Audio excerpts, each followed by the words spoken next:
She has carved her legacy as the voice of Asia, raising the Filipino flag on the global stage and inspiring countless hearts along the way. From humble beginnings to international acclaim, her voice became a symbol of hope, pride, and resilience. This is the remarkable story of Maribeth Pascua.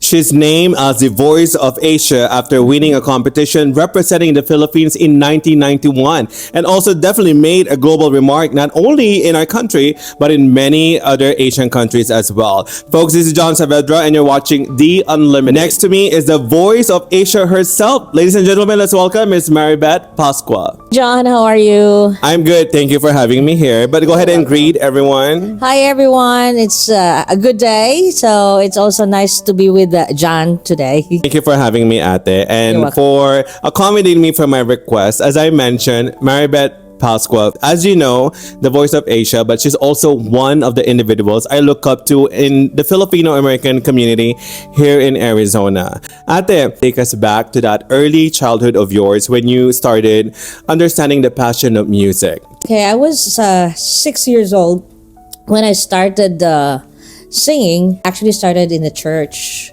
And my grandpa was the one who encouraged me to sing, to be part of the, what do you call this? Is it a choir? No, a soloist. Of my family, we're all inclined with music. So. I see. You grew up listening to music. That's right. Performing in front of different audiences. That's correct? Right. Uh-huh. So now that passion led to you joining the 1991 Voice of Asia and representing the Philippines. That's right. Go ahead and tell us something about it. This is how many decades ago? 33 years. 33 years. It's been that long, huh? Yeah. If you can recall what happened in 1991. I was actually graduating that time. I was taking mass communication. I was doing OJT at ABS-CBN. A friend of mine invited me to go to this karaoke bar. It's a coincidence, like there was a representative from Sony Music, Japan. They went there to find probably to discover an artist. And then my friend told me, hey, come on, Maribeth, who knows, you know, they're going to give you an application or something like. I said, no, I'm busy because I was doing my thesis, you know. So you were not there to audition. You were literally just there just to visit, to have fun. Okay. That's right. I used to sing that song, I'm Telling You.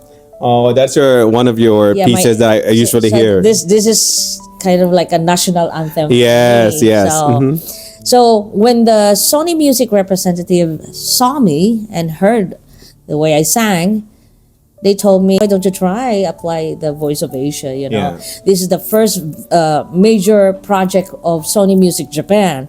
I recorded the song Better Days. Better Days. Can you give me an example? Trying to recall Better Days. Silver gray hair, neatly combed in place. There were 4 generations of love on her face. She was so wise, no surprise, past her eyes, she'd said it all. So my friend, the manager of the karaoke, told me, come on, just give me the cassette, I'll take care of everything. And I submitted the cassette 1 day before the deadline. Yeah. Because I don't really have time that time, you know. I was really very busy.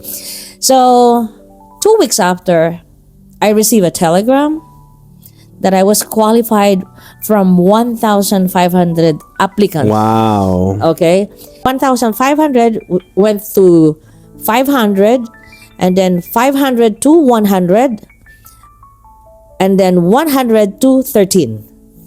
So that's the national competition already.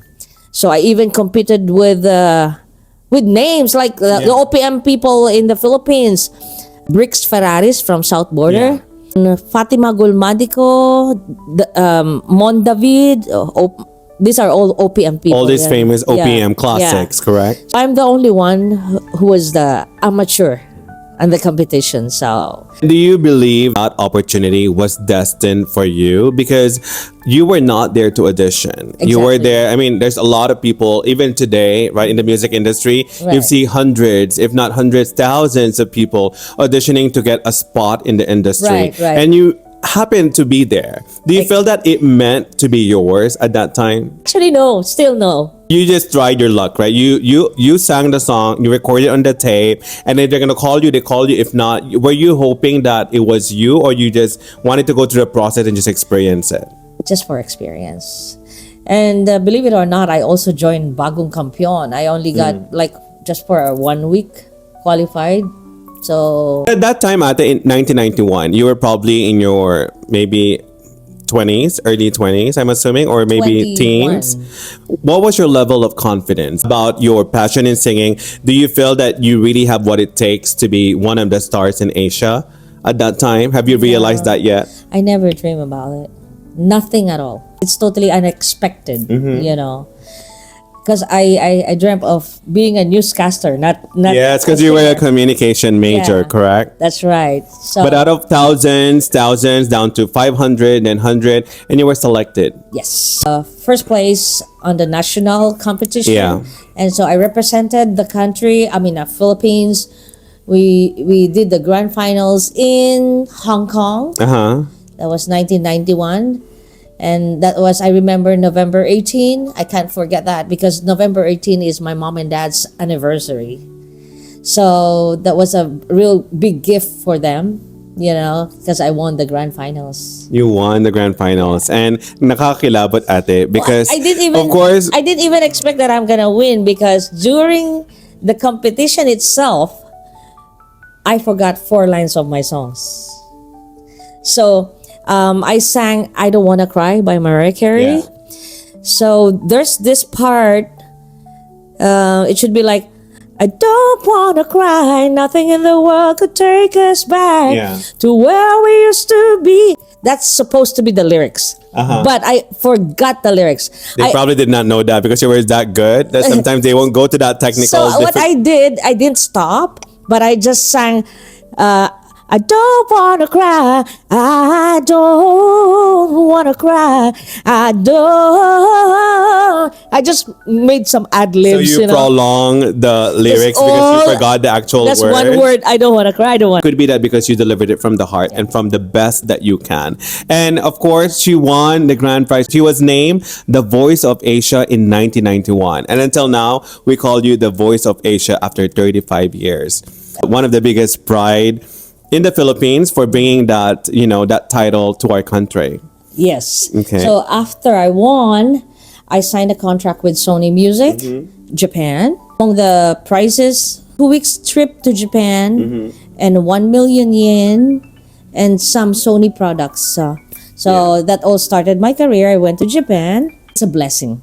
Yeah. So that all started, and then my first album actually we recorded in London. The very, very first album was the luckiest one because it made a big hit in Indonesia. So we actually released the album 16 countries. Yeah. Wow. So one of the countries that made a big hit was in Indonesia. Other thing happened that was unexpected. I beat the sales of Michael Jackson in 2 weeks. Wow. I did not know that. So the first Filipina who beat the sales of Michael Yes. Jackson. And then when I went back to Japan, they sent me 69 version of the famous song Denpasar Moon. Can you imagine 69 version in Indonesia? There's gamelan, there's all the traditional Yeah. music. So they made their own version of Denpasar Moon. Yeah, but your own is the one that became a The hit original one, when it yeah. comes to Despansar Moon, Yeah. right? And you're known for that. And I shared it to Ate Macbeth. I was in Bali just recently that they still know you. You made that legacy in Indonesia that even my driver, Ong, if you're watching, here's Maribeth. Ong, my driver in Indonesia, was following me. Yeah, Mas. Yes. Ini teman ko, John. Yes. So even my driver in Indonesia did not believe that I'm a friend of Ate Maribeth because she made a big name in Indonesia from Despansar Moon, and you made a Despansar. legacy until now. They play those music, Yeah. and whatever happened, whether 20, 30, 40 years from now, they're gonna have that legacy of yours because they will have your music. Yeah. How do you feel about that? That making the big name in Indonesia. Of course, I'm very, very happy and really can't believe they consider me as a legend there. That's the reason why I also love Indonesia, which I consider my second country. Entire Indonesian country loved you. You gave pride to the Philippines, right? Right. You became the winner, and you carried the voice of Asia, but somehow they gave you a break in Indonesia. May pagtatampo ba yun sa Pilipinas na bakit ang Indonesia minahal ka, but the Philippines somehow forgot to kind of recognize your talent? This is the thing. There was one time I released an album in the Philippines and we had a press conference. One of the reporters asked me if I felt like bad how come not Philippines Yeah. who's appreciating my, Exactly. One of the reporters answered the question itself. Yeah. Because you are not visible in the Philippines. I see.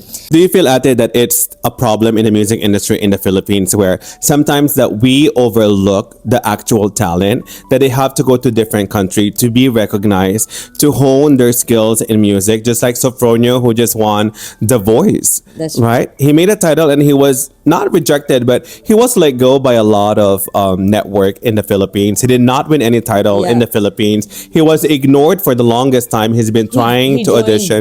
Tanghalan. He joined Tawag ng Tanghalan. Yeah, that's right. He joined other competitions. That's right. Pero na-recognize pa siya sa US para lang siya Exactly. makilala. That's what I'm saying. I'm getting goosebumps because it happened Because to me too. you can relate to that I can one. relate to that one. So I was ignored in the Philippines. That's fine with me. But the only thing I could really advise to all of the artists or singers, Yeah.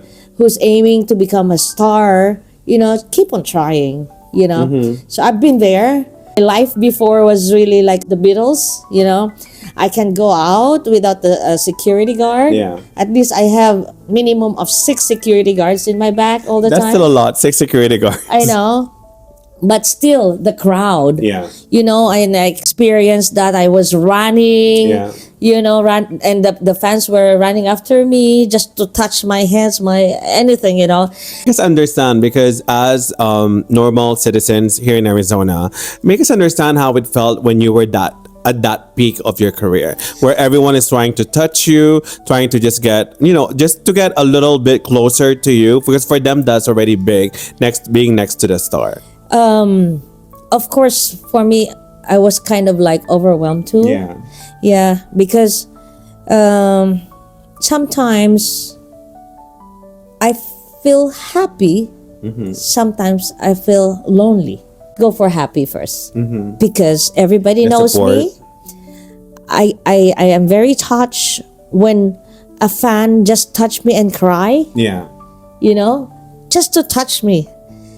After the show, I just have to go back to my house or my room. Most of my friends over there, sometimes they just take advantage because I'm famous. Yeah.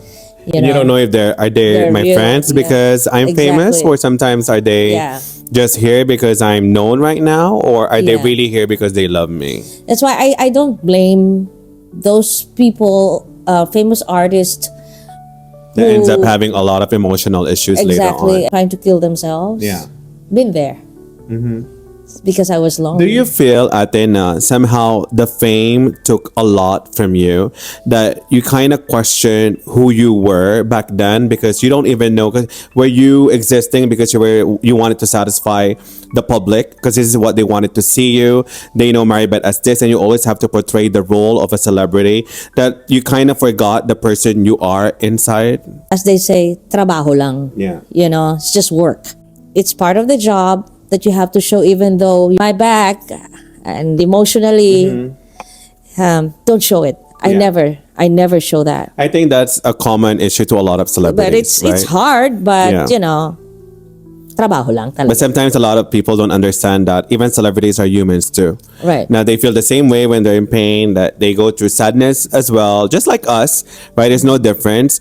But how did you redeem yourself during that time? You have to show a poker face in front of the public, but how did you overcome that conflict within yourself? It just changed everything when I just came to America Yeah. and went back to my normal life. That made me more Appreciate life yeah, better. exactly. That's why even though I'm in the US, sometimes I'm even ashamed to be recognized because I don't know, like if a friend say, "Hey, don't you know her? She's the voice of Asia." I always say like, "Don't say that," you know. I think that's why I admire you, Ate. This is from the heart. I admire you because I know you were the voice of Asia. And when I met you in person and spoke to you a lot of times during events, I didn't feel that you were ostentatious about your title. I Yeah. felt that you just wanted to be normal. You were always grounded. You're always humble. You always wanted to just talk to people, be an inspiration, but you did not tell us, hey, you should treat me different because I'm the voice of Asia. I did not feel Never. that way. Yeah, and Never. that's the reason why a lot of the people in our community admire you as not you. only the voice of Asia, but Maribeth Pascua, respected singer, that we admire your talent, not just your title. Yeah, I just have the title. That's it. Yeah. You know, we're all the same. Yeah. So How that's do the you most- differentiate now the Maribeth in her 20s during Voice of Asia to Maribeth now in your golden years? Of course, I was really, really very famous during that time because I didn't realize that being famous is more critical. You know what I mean? Yeah. I'm not discouraging for those who Or after are Friends? aiming to become famous. You know, you have to have someone who will really guide you in the right path. Correct. Because that time I was overwhelmed. I was on the wrong path. Those aiming to become a star don't ever change. There will be a lot of influences. Number one that you will have to face is loneliness, Yeah. the depression and everything. I almost got that one Yeah. before. Actually, in any other field, that is so important to have self-awareness, Right. to know who you are from within and your core, so that when there are temptations, you know how to go back. Wait, this is not me. Right. So you can make better decisions in life and also choose the right pathways. That's true. So now, are you happy, Ate? Now that you're in your 50s, of course, you will always be our voice of Asia. Are you happy now? I'm very, very happy and satisfied. And it's really nice to have a normal life, you know. Yeah. Here I am still singing for the community, but not totally fully blessed, focusing more on singing career. Yeah. Once in a while, if I have time, yes, because I have a full-time job already. So So now it's living the life to the fullest, living the life to what you want to do. It's not about what other people want you to do and how they want to see you. Now you can be yourself. And you have an Exactly. upcoming concert Oh, very yeah. soon. Tell us about it. So I've been doing a lot of front acts from the different famous artists too. Every time I do front acts and after the show, I always hear from people, a critic like, "Hey Maribeth, you're even more better than the artist, actual artist. The actual artist. Why don't you just do your own show? You know." So this is all. I mean, this all started from that. So this is my very first major concert here in Arizona, produced by myself. It's stressful, but hopefully it's gonna go well. And so far, everything, the process is doing so well and organized. It will do well at it. The entire community, the Filipino community especially, of Arizona will be there to back you. We've been waiting for this solo concert of yours and you. finally happening. And we do have special guests, correct? Exactly. So I'm flying in all international artists. Our very own Marlene de la Peña, who is a legend as well in Japan. She's the first Filipina jazz singer in Japan. And another one is Deza. Desa. So Deza, Desa, hi. She's in is- Vegas right now. yeah, hi Deza. Hi kapatid. So Desa is one of our power diva. I forgot what competition was that. No, I know I love one of her songs, Lipad na Pangarap. Oh, Hindi pa rin mo ang pangarap. I can't sing, but you know. Yeah. So, Marlene invited her friend, who's a guitarist in Japan, and this guitarist is also famous in Japan. Yeah. His name is Yoshida Jiro. He used to play for Paul McCartney, Wow. J-Lo, or Mariah Carey. There's a lot. I have everything about him, the history about this guy. They will all come together by August 27. This is a big concert, Ate. It is, You're I flying a lot. You're All flying them to international. Arizona. International artists, folks. Not only that, we also have local artists. Who are they, Ate? Who are your yes. guests? Yeah, Really. Brian Arguello. Ryan Arguello, Ben Barranco, Ben Barranco, right? Ate Mabing Mabing. Navarro, Cassie Ragindin, Yes. Audrey, Tina 40. Tina Forti, Tiffany Nguyen.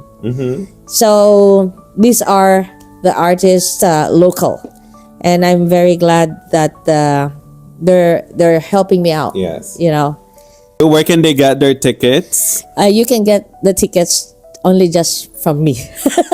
Get it from Maribeth, and we'll show details. If you get a comment under this video, we'll post the poster there and you can scan the code and then get your ticket. There's a lot of things to look forward to. The entire community will be there. Get your tickets. It's about to almost sold done. out. Yes, do not wait for the last minute. We have a month and a half left and it's happening, and this is once in a lifetime. We don't get to see Macbeth, her solo concert, every year. This is once in a lifetime, so please grab your tickets now. Right. What is the legacy of Maribeth Pascua, not only in the Filipino community but as the voice of Asia?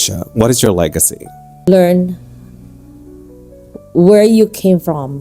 So just be yourself. Be yourself. Yeah. And nothing can beat that. When you're yourself, you don't have to pretend or prove anything to anyone. Exactly. What life lesson do you want to share to everyone who's watching right now, besides being themselves, but what is it that they can take from your story? Huwag masyadong umasa. Do not expect too much. Because sometimes if you expect too much, the reality sometimes ruins your expectation. If you join competition, my advice, do not expect you're gonna win. Yeah. Just do whatever God has given you. That's it. And sometimes the winning is not about the prize. It's always about overcoming that fear. Right. Okay. And not only in the competition, do you feel that it's applicable in life scenario that sometimes there are things that are not meant for us, but when you do your best in anything, in whatever field, you get rejected. When you know you did your best, there's nothing to regret about. Exactly. I mean, you should be happy that you've been part of the Yes. competition. And you've tried it. You gave Yes, yourself a chance to yeah. face the opportunity. That's already so a don't win. feel disappointed because there will be another chance. Keep on trying. Keep on because trying. God knows where to put you. And you are born to sing, Ate, with your story and everything, what you went through. I'm turning 54. Now that you're 54, the music will always be in that yes, heart. of Because course. you are born to sing. And we're looking forward to that concert. And I'm sure we're not going to go away without hearing more sample from Ate Maribeth for the concert. Ate, if you want to sing anything. But before that, thank you so much for our sponsors for this episode. Giselle Cockney from Ms. Ari Shomai, Rich Sizemore for Fantabulous event. Thank you so much, folks, for sponsoring this episode with Ate Maribeth. And now, this is the time we've been waiting for. We're gonna hear a little song from Ate Maribeth. Just a glimpse of that concert, Ate. And I am telling you, I'm not going. You're the best man I ever know. That's the way I could ever go. No, no, no, no way. No, no, no, no way. I'm living without you. I'm not living without you. And thus, you. Come on, watch my show. Save the date. August 30, BTS Born to Sing. Maribeth in concert live. Thank you so much. Born to Sing, Ms. Maribeth Pascua, the voice of Asia. Thank you. Thank you, guys. Thank you for watching. This is John Saavedra. You're watching The Unlimited.